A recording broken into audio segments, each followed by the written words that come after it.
Dan terakhir, Walid bin Yazid sempat juga memerintah selama 4 tahun dengan mendapat dukungan dari seluruh umat Islam. Setelah itu, secara beruntun, terjadilah berbagai fitnah. Namun ada yang perlu diperhatikan di sini. Semenjak Yazid bin Abdul Malik mangkat, umat Islam sudah tidak dapat dipersatukan lagi di bawah naungan seorang khalifah. Hal ini ditandai setelah Yazid mangkat, Ibrahim, saudaranya datang yang kemudian tampil untuk menggantikannya. Namun Marwan bin Muhammad bin Marwan menggulingkan kekuasaannya. Di bawah kekuasaan Marwan bin Muhammad bin Marwan inilah kondisi stabil kekuasaan Bani Umayyah tidak dapat dipertahankan. Setelah itu secara beruntun berbagai kudeta dan pemberontakan silih berganti hingga akhirnya Bani Abbas dapat mengakhiri riwayat Bani Umayyah. Sejak saat itu pula Bani Abbasiyah mulai menancapkan kekuasaannya di kekhilafahan umat Islam tanpa adanya kesatuan seluruh umat Islam untuk mendukung mereka. Hal ini tampak jelas di Maghrib Maroko dan di Andalus Spanyol masih bercokol kekhilafahan tandingan dari Bani Marwan. Setelah itu kekhilafahan Abbasiyah banyak diwarnai dengan berbagai krisis dan konflik hingga pada akhirnya sistem kekhalifahan tinggal namanya saja. 3 di antara para ulama ada juga yang menginterpretasikan bahwa maksud dari 12 khalifah itu adalah para khalifah yang mendapat petunjuk hingga akhir zaman tiba. Interpretasi ini disandarkan pada sebuah pengertian bahwa jenjang masa yang disebutkan dalam hadits tersebut bukanlah makna leksikalnya dan bukan pula terjadi secara beruntun. Sebaliknya kondisi pergantian imam hingga sampai imam yang ke-12 itulah yang akan mewarnai perjalanan umat Islam hingga hari kiamat tiba. Dengan demikian, maksud khalifah yang disebutkan dalam hadits tersebut adalah para khalifah yang lurus cakap dan huda mengikuti petunjuk Nabi Shallallahu Alaihi Wasallam. Atau yang lebih dikenal dengan khulafa'an nubuwah para pengganti kepemimpinan politik Nabi. Jika ditilik masa khilafah nubuwah ini terjadi pada masa 4 khalifah, Umar bin Abdul Aziz, beberapa khalifah Abbasiyah, dan termasuk juga di antaranya Khalifah Al-Mahdi yang menjadi tanda datangnya akhir zaman. Dengan demikian maksud hadits di atas mengindikasikan bahwa umat Islam akan selalu berjaya hingga lengkaplah 12 khalifah tersebut memerintah. Setelah itu, umat Islam tidak lagi berkesempatan mengenyam kejayaannya hingga hari kiamat tiba. 4. Sebagian ulama ada yang menginterpretasikan bahwa 12 khalifah itu akan muncul dalam satu waktu. Hal ini didasarkan pada riwayat Al-Bukhari yang memang mengindikasikan demikian. Maksud dari hadits di atas adalah umat Islam akan berjaya dan berdaulat penuh. Kemudian mereka terpecah belah hingga muncul dalam satu waktu 12 khalifah secara bersamaan yang masing-masing mengaku sebagai khalifah. Pada saat itulah, kejayaan umat Islam mulai tenggelam. Interpretasi ini, meskipun tertera dalam riwayat Al-Bukhari, bertentangan dengan riwayat-riwayat yang lain. Sebab dalam banyak riwayat disebutkan bahwa saat itu umat Islam bersatu padu dalam satu kekhilafahan. Sementara adanya 12 imam yang masing-masing mengaku sebagai khalifah dalam satu waktu, tentunya menafikan adanya persatuan umat Islam. Tampaknya interpretasi ini masih jauh dari maksud yang diharapkan. 5. Sementara itu para ulama ada juga yang menginterpretasikan bahwa 12 imam itu adalah para khalifah imam yang datang setelah Imam Mahdi. Interpretasi ini didasarkan kepada beberapa riwayat dhaif yang menyatakan bahwa setelah kekhilafahan Al-Mahdi akan dilanjutkan oleh 6 orang dari keturunan Al-Hasan dan 5 orang dari keturunan Al-Husain. Dengan demikian, hadits tersebut mengisyaratkan akan adanya hegemoni Islam jilid 2 yang diawali dengan kemunculan Al-Mahdi dan dilanjutkan oleh penerus dari keturunan Al-Hasan dan Al-Husain. Tampaknya riwayat yang dhaif ini digunakan untuk membuka tabir yang menyelimuti kandungan hadits di atas. Artinya dengan petunjuk hadits dhaif itu, maksud dari hadits tersebut dapat ditangkap. Dalam pandangan kami tampaknya interpretasi seperti ini terlalu jauh dari maksud yang dikandungnya. Bahkan dapat menafikan sabda Nabi Shallallahu Alaihi Wasallam dari sisi maksud dan kandungannya. Sebab redaksi hadits Nabi itu mengindikasikan pada kejayaan umat Islam yang kembali setelah sebelumnya umat Islam juga sempat mengenyam kejayaan yang sama. 6. 12 Imam Syiah. Interpretasi inilah yang menjadi statement Syiah Imamiyah. Bahkan secara dogmatik, hadits inilah yang menjadi dasar keyakinan mereka. Syiah Imamiyah yakin bahwa urusan khilafah ini berada di tangan Ahlul Bait. yang berawal dari Imam Ali dan berakhir sebagaimana yang diyakini mereka di tangan Imam Muhammad al-Askari, yang sampai sekarang masih bersembunyi di sebuah gua di daerah Sardak, Samira. Diyakini dia akan muncul kembali pada akhir zaman dari mencermati berbagai indikasi yang terkandung dalam hadits di atas. Keyakinan Syiah Imamiyah ini seluruhnya bertentangan dengan kandungan hadits tersebut. Sebagian riwayat ada yang meredaksikan Khulafa, ada juga yang meredaksikan Umarah. Sementara, dari kalangan Ahlul Bait yang pernah menjadi khalifah, hanyalah Ali bin Abi Thalib dan putranya, Al-Hasan. Dalam hadits tersebut, juga disebutkan bahwa agama Islam pada saat mereka berkuasa mencapai kejayaannya dan negara berdaulat penuh. Di samping itu mereka ini mendapat dukungan sepenuhnya dari semua unsur umat Islam. Hanya saja khusus untuk Imam Ali hanya mengenyam beberapa tahun sebelum pecahnya Perang Siffin. Dalam riwayat hadits di atas juga disebutkan bahwa nasab para khalifah ini berasal dari Quraisy. Artinya suku atau kaum yang dimaksud itulah yang akan memangku jabatan khalifah ini, yang secara tidak langsung mengindikasikan bahwa mereka tidak hanya berasal dari Bani Hashim saja. Biasanya dalam sebuah komunitas masyarakat yang sama-sama melakukan sebuah aksi. Dan aksi tersebut terus berlangsung di kalangan mereka. Di samping yang melakukan aksi itu berasal dari satu keturunan yang masih dalam lingkup komunitas tersebut. Sedangkan yang melakukannya hanyalah orang-orang yang berasal dari sebuah klan. Adalah hal yang wajar jika aksi tersebut menjadi ciri khas klan tersebut.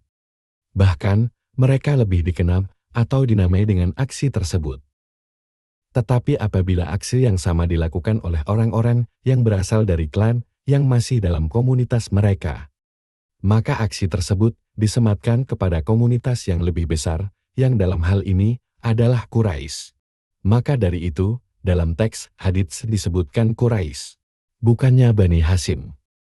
Hadits di atas juga bertentangan dengan dogma Syiah Imamiyah.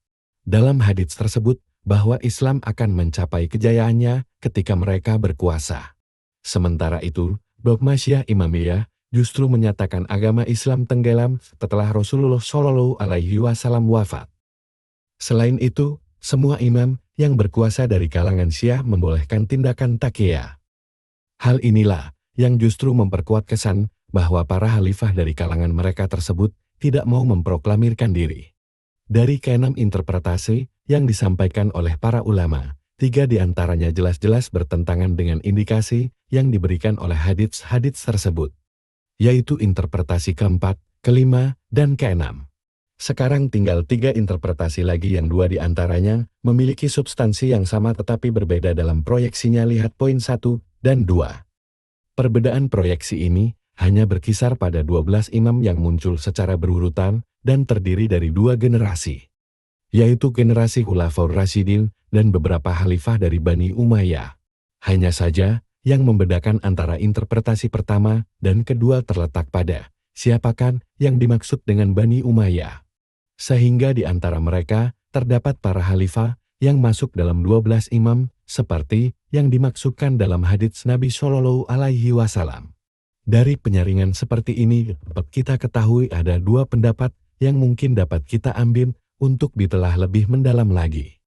Pertama, 12 imam ini terdiri dari 4 Khulafaur Rasyidin dan beberapa khalifah dari Bani Umayyah. Kedua, 12 imam itu adalah para khalifah yang mengikuti petunjuk Nabi Shallallahu Alaihi Wasallam dan yang muncul di sepanjang perjalanan zaman.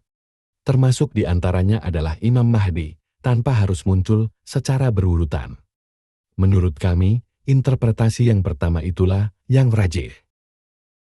Di antara para ulama yang setuju dengan interpretasi ini adalah Qadhi Iyad, yang juga dinyatakan oleh Ibnu Hajar sebagai pendapat yang paling tepat dalam masalah ini. Al-Baihaqi dalam Dalail-an Nubuwah juga setuju dengan hal ini. Sederet tokoh seperti Muhammad bin Abdul Wahab, Syekh Waliullah Ad-Dahlawi, dan Muhammad Syamsuddin Al-Haq Al-Abadi juga turut mendukung Fath al-Bari 13:22-7, Mukhtasar Sirah Ar-Rasil 322, dan Aun at-Mabildi 11:36-4. Maksud hadits tersebut mengisyaratkan tentang kondisi umat Islam secara umum. Umat ini pada awal kemunculannya adalah umat yang lemah. Kemudian mereka membenahi diri, sehingga muncul dalam pentas dunia sebagai umat yang kuat dan berdaulat. Lebih khusus di masa terakhir menjelang wafatnya Rasulullah Shallallahu Alaihi Wasallam. Tampaknya, para sahabat mulai risau akan kemunduran umat Islam. Untuk mengobati kerisauan ini, Rasulullah Shallallahu Alaihi Wasallam menjelaskan bahwa Islam tidak akan menjadi mundur, melainkan setelah 22 imam telah memerintah yang semuanya adalah dari Quraisy. Bisa jadi pertanyaan yang diajukan oleh para sahabat kepada Rasulullah Shallallahu Alaihi Wasallam. Motifnya sama dengan pertanyaan Hudzaifar yang menanyakan tentang berbagai keburukan yang akan dialami oleh umat Islam. Kemungkinan yang lain, para sahabat telah memprediksikan dari beberapa hadits Rasulullah Shallallahu Alaihi Wasallam bahwa masa Khulafaur Rasyidin adalah 30 tahun setelah sebelumnya mereka membangun Islam selama 35 tahun. Selanjutnya, para sahabat sangat mengkhawatirkan kalau Islam akan tenggelam dan kehilangan pengaruhnya di tengah-tengah pentas dunia. Maka dari itu Rasulullah Shallallahu Alaihi Wasallam mengabarkan kepada mereka bahwa Islam akan tetap berjaya hingga lengkaplah 12 imam itu memerintah. Setelah itu, barulah mereka menjadi lemah dan terhina. Tentu saja pendapat seperti ini sama sekali tidak bertentangan dengan hadits Nabi Shallallahu Alaihi Wasallam yang menyatakan bahwa khilafah dengan manhaj nubuwah berlangsung selama 30 tahun. Inilah yang juga diakui oleh Ibnu Katsir. Rasulullah Shallallahu Alaihi Wasallam mengisyaratkan bahwa pada masa khilafah nubuwah itulah kesempurnaan dan kedaulatan Islam tercapai. Hal ini bukan berarti bahwa setelah masa khilafah nubuwah berakhir umat Islam akan menjadi lemah. Sebaliknya isyarat itu menunjukkan bahwa setelah khilafah nubuwah berakhir umat Islam tetap jaya dan berdaulat. Tetapi ada sedikit perubahan pada sistem politik yang dianut oleh para penguasa yang memerintah. Inilah yang terjadi pada abad ke-1 Hijriah, abad terbaik dalam sejarah umat Islam. Dengan demikian dapat disimpulkan bahwa maksud hadits tersebut adalah umat Islam akan melalui 2 tahapan dalam perjalanan sejarahnya. Pertama, masa yang paling ideal, yaitu masa yang direpresentasikan oleh para Khulafaur Rasyidin dan berlangsung selama 30 tahun. Kedua, masa kejayaan, berdaulat, dan kesatuan umat Islam, di samping agama Islam terus diamalkan secara istiqamah dan menetapi jalan yang benar. Masa ini berakhir bersamaan menjelang runtuhnya dinasti Umayyah. Sementara interpretasi kedua dan ketiga hanya terfokus pada khalifah yang mengikuti petunjuk Nabi Shallallahu Alaihi Wasallam dan yang muncul dalam perjalanan zaman. Mereka ini adalah 4 Khulafaur Rasyidin, Umar bin Abdul Aziz, dan beberapa khalifah dinasti Abbasiyah hingga yang terakhir Al-Mahdi, meskipun interpretasi mereka didukung oleh beberapa atsar. Namun kami mengira hal itu bukanlah yang dimaksud oleh hadits Nabi Shallallahu Alaihi Wasallam di atas karena beberapa alasan. 1. Jelas-jelas Nabi Shallallahu Alaihi Wasallam mengungkapkan bahwa kejayaan umat Islam akan terus berlangsung sepanjang masa 12 imam memerintah. 2. Pemakaian kata ilah yang berarti sampai dalam pengertiannya menunjukkan makna akan adanya batas gaya. Ini mengindikasikan bahwa para khalifah tersebut datang secara berurutan. 3. Bahkan realita yang terjadi justru memperkuat dugaan di mana sekarang ini kejayaan itu telah tiada, demikian juga dengan persatuan umat Islam juga telah sirna. Sedangkan apabila kita menginterpretasikan seperti interpretasi yang pertama, fenomena yang digambarkan Nabi Shallallahu Alaihi Wasallam itu akan terlihat pada masa Khulafaur Rasyidin hingga menjelang keruntuhan dinasti Umayyah. Di sisi lain para ulama, ada juga yang mempermasalahkan interpretasi kami ini dengan mengatakan bahwa masa kejayaan yang serupa juga pernah terjadi pada masa dinasti Abbasiyah. Di sini kami jawab, memang benar kejayaan serupa juga pernah terjadi di masa dinasti Abbasiyah. Namun bersamaan dengan itu pula beberapa indikasi yang disebutkan oleh Rasulullah Shallallahu Alaihi Wasallam mulai menunjukkan kebenarannya. Hal ini dapat diketahui setelah mencermati pergolakan politik dan fitnah yang terjadi pada masa permulaan tampilnya dinasti Abbasiyah. Di sisi lain perpecahan umat Islam dengan adanya 2 kekhilafahan, antara timur yang diwakili oleh dinasti Abbasiyah dan barat yang diwakili oleh dinasti Umayyah terjadi pada masa permulaan berdirinya dinasti Abbasiyah. Bahkan fenomena kemunduran ini terus berlanjut hingga pada puncaknya ketika para khalifah itulah yang menyokong perbuatan bid'ah. Kasus inkuisisi hak Al-Quran terjadi pada masa itu. Ditambah lagi dengan sikap para elit politik yang mulai menampakkan gaya hidup berfoya-foya di tengah-tengah umat Islam sendiri. Hingga pada titik yang paling nadir, khilafah hanya tinggal sebuah nama. Bahkan Imam Ahmad menjadi orang asing justru di negara yang menyatakan dirinya sebagai negara Islam. Bukti lain yang turut memperkuat interpretasi semacam ini, pada masa dinasti Abbasiyah, mulailah timbul berbagai kegoncangan yang tampak jelas di sana-sini. Bahkan, gangguan dari kelompok kebatinan, seperti Karamita dan dinasti Fatimiyah semakin menguat dan mewarnai di beberapa wilayah Islam. Fenomena ini sama sekali tidak mengesankan bahwa agama Islam mencapai kejayaannya. 3 penguasa yang masih belia dan tragedi 60 Hijriah. Dari Abu Hurairah radhiyallahu anhu, bersabda Rasulullah shallallahu alaihi wasallam, "Berlindunglah kamu kepada Allah agar tidak hidup di penghujung tahun 70 Hijriah dan terlepas dari siksa penguasa yang masih belia." H.R. Ahmad, Baki Musnad al-Mukatsirin, Hadits 8340. Dalam riwayat Ummu Abi Syaibah, saat Abu Hurairah berjalan di pasar, dia berdoa, "Ya Allah, jangan sampaikan diriku ini hingga tahun 60-an serta dari kekejaman penguasa yang masih belia." As-Silsilah As-Sahihah Hadits 3191. Dari Abu Hurairah diriwayatkan, beliau berkata, "Dur, celaka orang-orang Arab akibat keburukan yang sudah dekat di awal tahun 60-an Hijriah." Saat itu, sikap amanah justru dirampas, sedekah justru didenda, memberi kesaksian dengan prasangka, dan memutuskan perkara dengan amarah. Al-Mustadrak 4/530, Taks Zahabi mensahihkannya.